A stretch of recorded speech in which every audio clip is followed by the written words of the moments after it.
மாமா கொஞ்சம் கட்ட பின்னாடி வாமா. கொட்ட பின்னாடி வாடா. வந்த வயசுல ரூம் பெத்தலவா செல்ல மண்டபத்துல சேர்த்து மாமா உண்மையாகவா மாமான்னு கூப்பிட்டா? ஐயோ எனக்கு ஐஸ் வச்சா மாதிரி இது வரையில என்னை யாருமா யாரு மாமாவே இப்படியா பையனும் போக மாட்டான், போறவனும் போடா போடா. அவன் கிடக்குற வேலைக்காரன் பையன்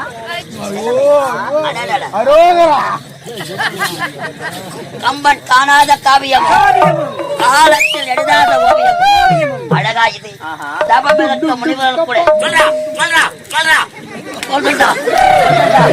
மாமா மாமா மாமா உண்மையாவா மாமா